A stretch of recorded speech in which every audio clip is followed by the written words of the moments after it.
Olá a todos, sejam muito bem-vindos ao nosso curso de Escrita Científica, produção de artigos de alto impacto.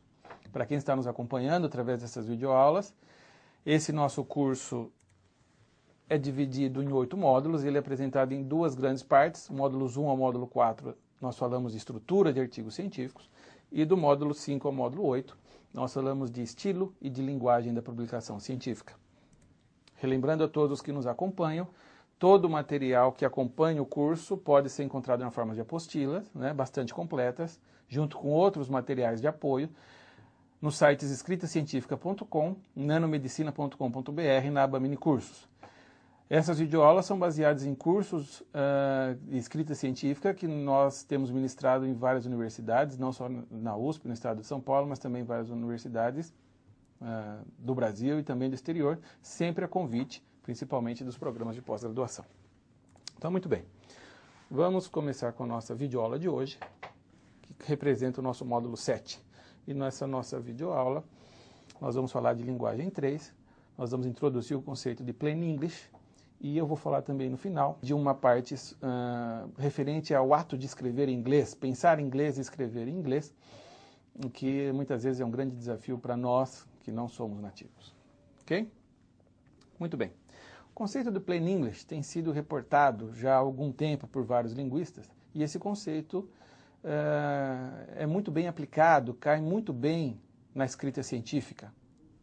Todos nós temos visto que na escrita científica nós precisamos de um texto altamente preciso, conciso.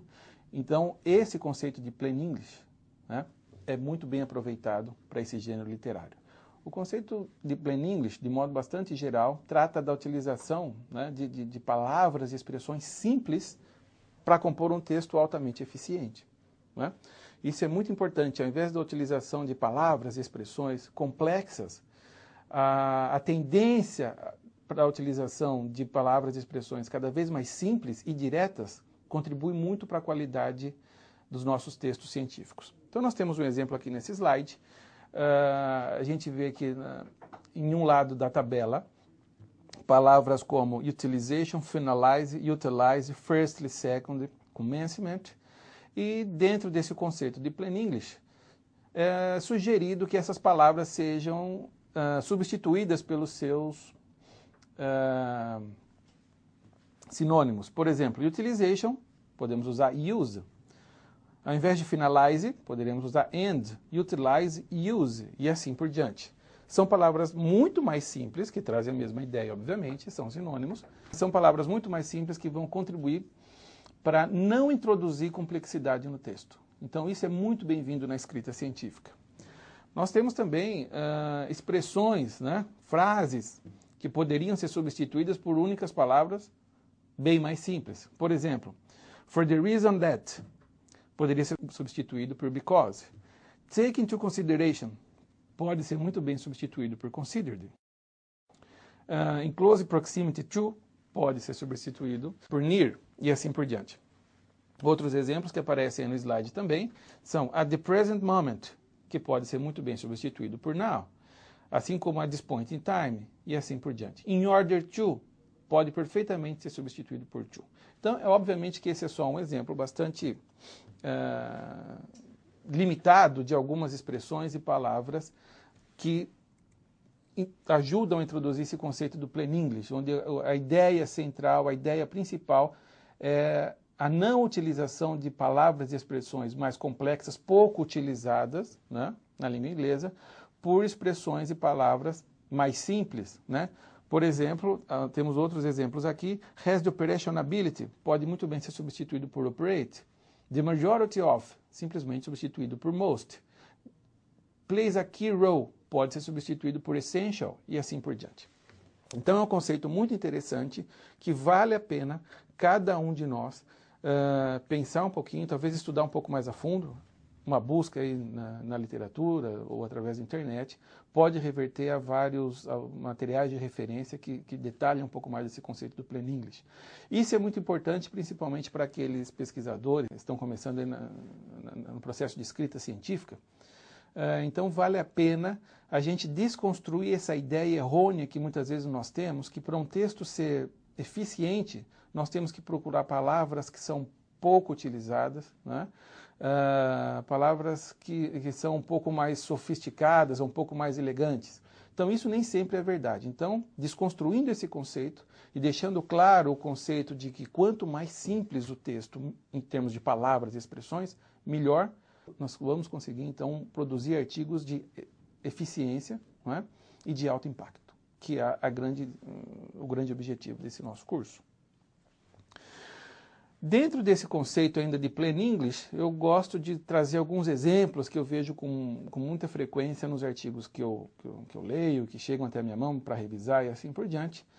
E parece que a gente usa algumas expressões com muita frequência, e expressões que geralmente não adicionam nada ao texto científico.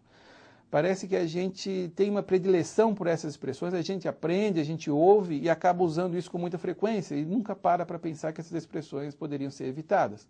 Por exemplo, olha essa segunda expressão. It's relevant to mention here that the results. Nesse caso, nós temos aí 9 palavras, o autor está usando 9 palavras para não dizer nada até o momento. É o que a gente chama de writing nothing, né? São expressões que poderiam ser muito bem eliminadas do nosso texto, indo direto ao ponto. Então, vale a pena a gente pensar com um pouco mais de calma, se a gente não está lançando mão de expressões que a gente ouviu, gostou e acaba escrevendo com muita frequência, mas que realmente estão deixando o nosso texto mais complexo. Ok? Eu gostaria de falar ainda de alguns casos específicos de algumas palavras dentro desse conceito de Plain English que muitas vezes podem trazer complexidade ao texto, principalmente pela falta de precisão. A primeira dessas palavras é a palavrinha fato, né, ou fact em inglês. Muitas vezes a gente encontra nos artigos científicos this fact is related to alguma coisa e assim por diante, ou this fact can be explained by alguma coisa. A palavrinha fact pode significar um monte de coisas, né? Como, por exemplo, um efeito, uma hipótese, um valor, um fenômeno e assim por diante. Então, a nossa dica é, sempre que possível, seja mais preciso. Sempre que possível, né, substitua a palavrinha fact por aquilo que ela representa mesmo. É um valor, é um fenômeno, é um efeito. Né? Então, em vez de colocar this fact, coloque this effect, this observation, this phenomenon e assim por diante. Né? O mesmo se aplica para a palavrinha case. Dentro desse contexto, eu gostaria de falar também de uma outra palavrinha, que é a palavra work. Muitas vezes, principalmente para nós que não somos nativos, acabamos usando a palavrinha work dentro de um contexto que não seria o ideal, naqueles casos onde nós queremos mostrar o objetivo, o propósito do nosso trabalho. Então, é com bastante frequência que nós encontramos em textos de não nativos a seguinte expressão: in this work we propose alguma coisa, in this work we show alguma coisa, ou investigate alguma coisa, e assim por diante. Essa expressão in this work, que a princípio não há nenhum problema, não é muito utilizada, por exemplo, pelos nativos na introdução do objetivo do trabalho ou do propósito. O problema vem quando a gente começa a chamar esse documento, o artigo científico que está na mão do leitor, como work, né? Esse paper. Então isso pode criar alguma confusão para os leitores, né? Um pouco mais hábeis aí, no inglês. Né? Então a minha sugestão é, sempre que possível, ao invés da expressão in this work para introduzir seu propósito, coloque in this paper, como nesses exemplos que nós vemos aqui, nesses 2 trechos retirados de artigos científicos. No primeiro texto, a gente percebe que o autor coloca in this paper, detail characteristics of the hydrated e assim por diante. Né? É um texto de escritor nativo, então você tem opções. Pode colocar in this paper, in this study, in this investigation, ou mesmo here. Here we show that alguma coisa, e assim por diante. Então você introduz o seu propósito, sem necessariamente usar essa expressão in this work. Né? Vejamos esse segundo exemplo, nesse mesmo slide, em em outro artigo científico, que o autor coloca a expressão in the work reported here. Então veja que nesse caso também não há nenhum problema. Essa expressão é diferente da expressão in this work. Não é? A palavrinha work entra aqui com uma outra conotação. Então vale a pena a gente atentar um pouco ao uso dessa expressão, não é? Para introduzir o nosso propósito. Ainda dentro desse conceito de palavras e expressões que deveriam ser utilizadas com mais prudência, digamos assim, com mais cautela na escrita científica, eu gosto sempre de falar dessas 5 palavras, né? Preliminary, careful, obtained, novel and successfully, dentro desse contexto do plain English e mais o que eu estou chamando de bom senso do autor. Então veja, um artigo científico deveria trazer poucas vezes a palavra preliminary, ok? O que é preliminar não deveria aparecer num artigo científico. Não que não vá aparecer a palavrinha preliminary num artigo científico, não é nada disso. Mas nós também não podemos toda hora nos referir a resultados preliminares ou a conclusões preliminares dentro de um artigo científico, porque não é o caso, né? O mesmo serve para as palavrinhas careful, novel, successfully.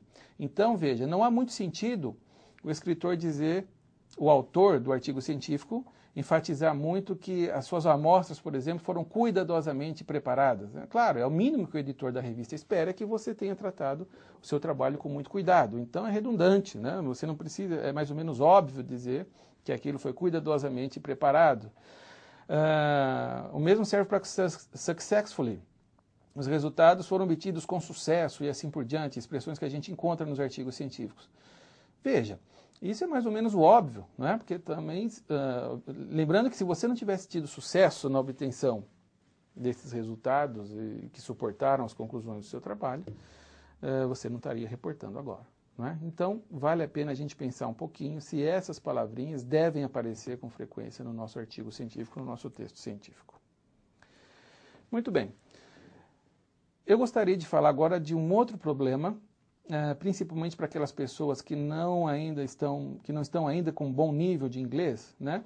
Que é o fato de você pensar, estruturar frases em português e depois querer trazer isso para o inglês. E isso raramente funciona, então é muito complicado. O ideal é que você pense em inglês, estruture a sua sentença em inglês, né? E escreva em inglês.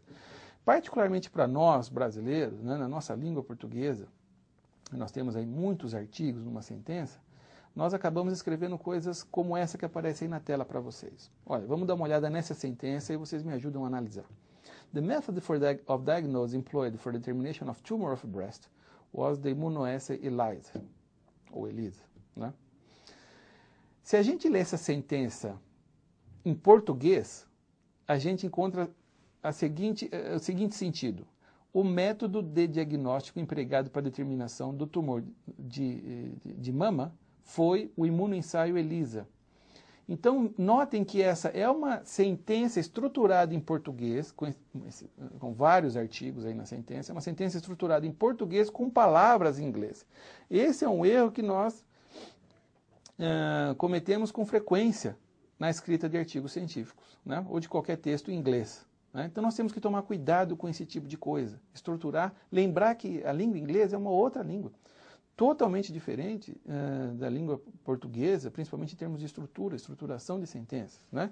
Então veja, uma possível maneira de se corrigir aquela sentença seria: The diagnosis method used for breast cancer detection was the ELISA immunoassay. Já começou a ficar melhor, né? Algumas palavras da sentença já foram invertidas, já está começando a ficar com cara de inglês, mas ainda pode ser melhor escrito. Por exemplo, ELISA immunoassay was used to diagnose breast cancer.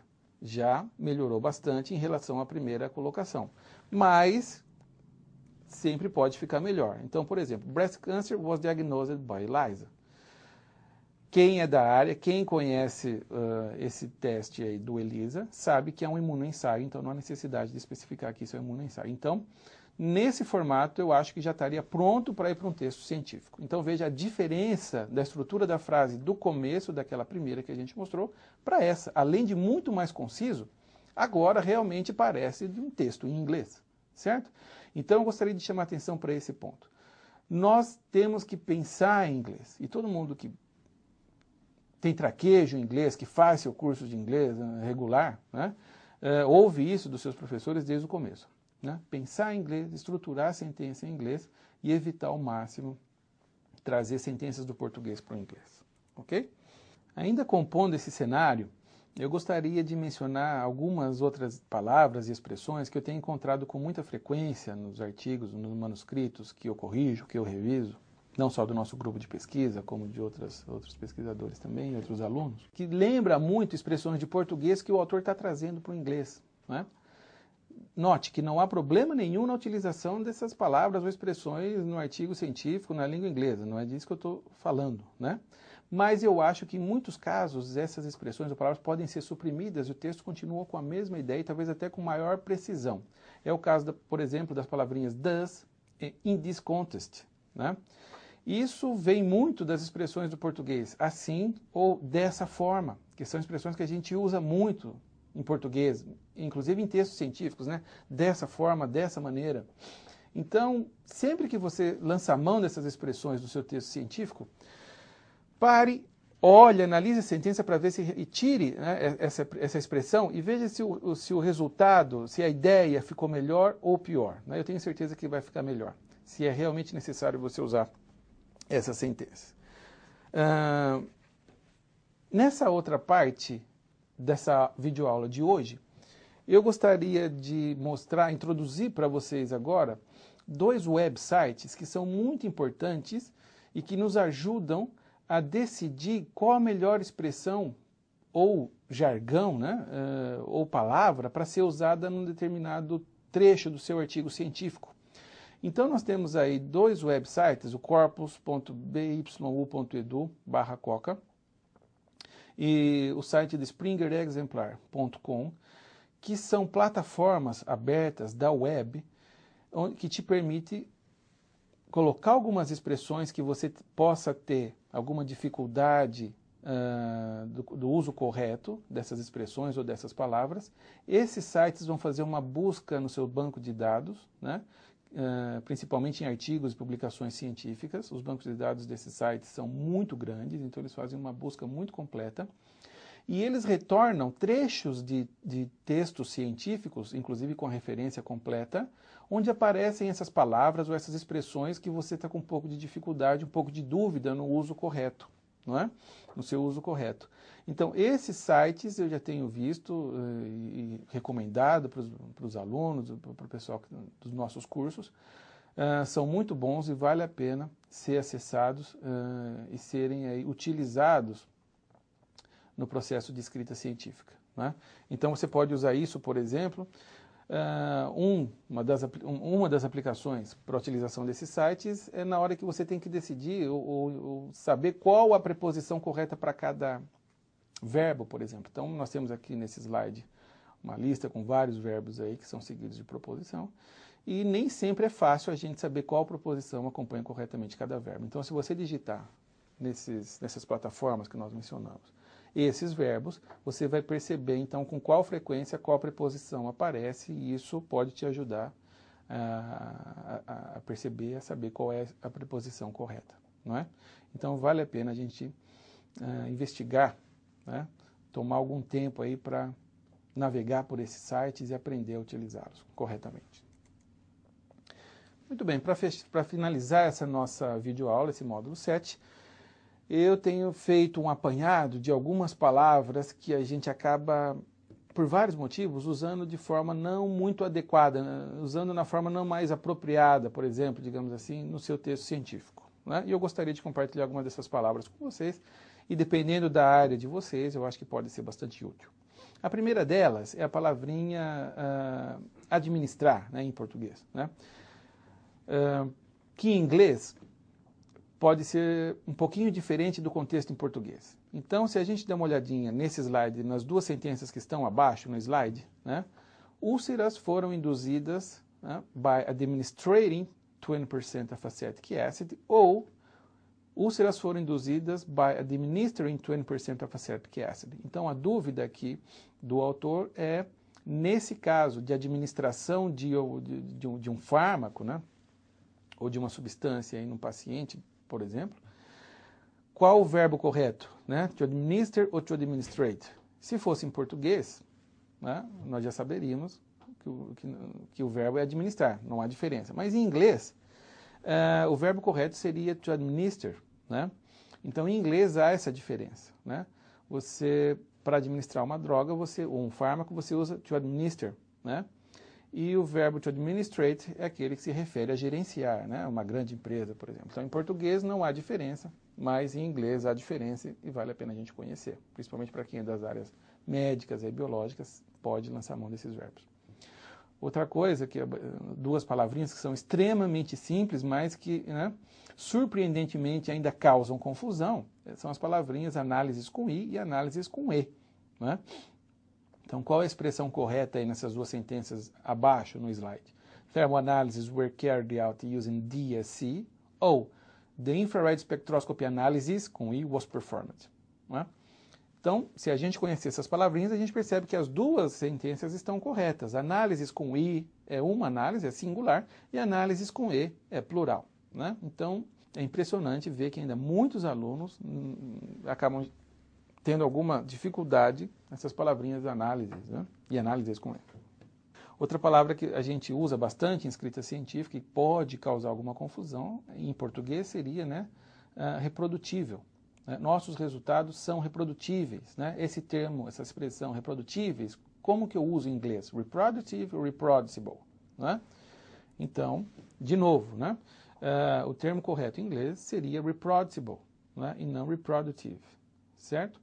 Então, para você dizer que aquilo pode ser reproduzido, pode ser repetido, né, o termo é results were reproducible. Ok? Outra série de palavras, né, são essas, through e though, né, que acabam gerando confusão porque elas têm um spelling parecido. Né, são aquelas palavrinhas, né, que geralmente, na hora da digitação, no processo, na escrita, pode haver alguma confusão, onde vai o R, onde vai o H e assim por diante. Muitas vezes é o próprio software que corrige, aí ele pode trocar uma pela outra. Então vale a pena a gente conhecer o sentido certinho de cada uma dessas palavras para não ter problemas. Então o problema vem do spelling nessas palavras. Né? Então true é aquilo através de, né, como a gente já conhece. Through é aquela expressão, né, de alguma coisa que é feita com muito cuidado, né, completo. Né? E though tem o mesmo significado que however, nevertheless e assim por diante. Né? Então, no exemplo aqui fica bastante claro. Calculations were made through computational simulations. Substrates were thoroughly washed with pure water. Calculations generally agreed with previous results, though at least one discrepancy appeared. Então, vale a pena a gente conhecer essas palavrinhas, né? E o problema aqui vem do spelling, né? Bastante parecido dessas palavras. Outra série de palavras, né, que podem gerar uma certa confusão são increase, enhance e improve. São bastante utilizadas na escrita científica e muitas vezes a gente percebe que são utilizadas no texto não da melhor forma possível, né? São colocadas num contexto errado. Então vale a pena a gente entender o significado de cada uma dessas palavrinhas e usá-las corretamente. Increase é alguma coisa que se torna maior em número, em tamanho, em grau e assim por diante. O enhance vem para aquelas situações onde você adiciona valor a alguma coisa que já é boa, por exemplo. Diferente do improve, que significa, então, mudar de nível, né? Alguma coisa que não é tão boa e se torna boa. Não é? Então, nesses exemplos fica bem claro. Né? The number of transgenic species increased in the last years. Computer software, que já tem uma conotação positiva, enhanced with the advent of internet. Melhorou. Treatment improved the patient's condition. Então, a condição do paciente não era boa. E o improvement vem para dar o sentido de que uma coisa que não era muito boa ficou melhor. Né? Ficou boa. E para finalizar, a palavrinha data, né, que significa dados. Não é? Só para tirar alguma confusão que pode aparecer, recentemente nós temos visto que a maioria dos materiais de referência tratam data como uma palavrinha no plural, e eu recomendo que a gente use sempre nesse sentido de plural, realmente. Né? Mas em alguns casos, ela pode, como nos diz aí esse dicionário, nesse segundo exemplo, pode ter um sentido mais para o singular. Então, para evitar qualquer confusão, a minha sugestão é que a gente use data aí sempre com esse sentido e significado no plural, e você, né, não vai ter problemas nenhum. ok? Algumas das fontes que nós utilizamos nessa videoaula de hoje aparecem aqui. E eu gostaria de agradecer a todos por estar conosco nessa videoaula, no nosso módulo 7, relembrando todo o material de apoio, inclusive as apostilas que acompanham esse curso.